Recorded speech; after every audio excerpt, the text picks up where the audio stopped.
आज आपण पालक मिश्र डाळ खिचडी करणार आहोत. त्यासाठी एक जुडी पालक धुवून घेतलेला आहे. या 4 प्रकारच्या डाळी आहेत. तुरीची डाळ आहे, मसुरीची आहे, मुगाची आहे आणि चण्याची आहे. तुरीची डाळ थोडी जास्त घ्यायची, बाकी तिन्ही डाळी मूठ भरून एक मूठ भरून घ्यायची. आणि हे तांदूळ आहेत. टोमॅटो आहे, जाडा जाडा चिरलेला कांदा आहे, मिरची, आलं आणि फोडणीसाठी लसूण आहे, कढीपत्ता आहे. डाळ 3 वेळा धुवून घेतली, त्यात पाणी घेतलेलं आहे आणि हे तांदूळ धुवून घेतले. डाळ आणि तांदूळ आपल्याला वेगवेगळे लावायचे.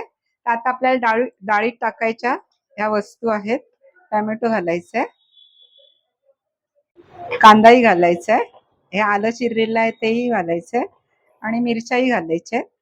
पालक धुवून बारीक चिरलेला आहे तोही त्यातच डाळीतच घालायचा आहे. आता आपल्याला हे दोन्ही डब्बे आहेत ना, ते कुकरला 3 शिट्या घ्यायच्या आहेत. वेगवेगळं लावायचं आहे तांदूळ आणि डाळ. डाळ आणि तांदूळ शिजवून घेतलेले आहे 3 शिट्या लावून. आता फोडणी करायला घेऊया. त्यासाठी लसूण लागणार आहे, कढीपत्ता लागणार आहे,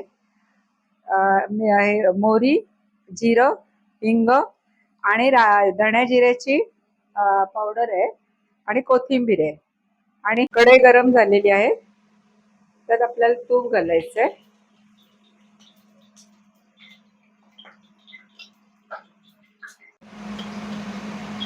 त्यामध्ये मिश्रणाच्या डब्यातले 2 चमचे मोहरी टाकायची. मोहरी तडतडली का त्यावरती लसूण घालायचे.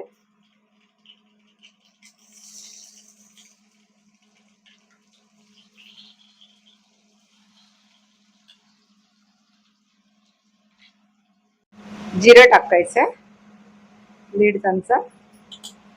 जिरंही छान जरा परतून घ्यायचे. गॅस लो ठेवायचा. लसूण ब्राऊन झाली का त्याच्यावरती हिंग जरा जास्त टाकायचं, 1.5 चमचा. आणि हा कढीपत्ता जो आहे ना तोही टाकायचा त्याच्यामध्ये. धण्या जिऱ्याची पावडर घालायची आणि हळदही घालायची त्याच्यावरती.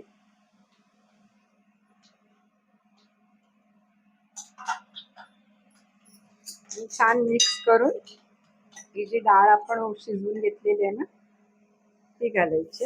डाळ मिक्स केल्यानंतर हा शिजवलेला भातही घालायचा आणि भात पण छान मिक्स करून घ्यायचा. चांगलं मिक्स झाल्यानंतर चवीनुसार मीठ घालायचे आणि ही कोथिंबीरही घालायची आणि एक उकळी येईपर्यंत त्याला शिजवायचं. छोटी फोडणीची कढई ठेवलेली आहे, त्याच्यात 1 चमचा आपल्याला बटर घालायचं. बटरचा तडका म्हणतात. आता आपल्याला ही लसूण याच्यामध्ये घालायची आहे बटरमध्ये आणि त्यामध्येच आपल्याला ही मिरची पावडर घालायची, छोटे 2 चमचे,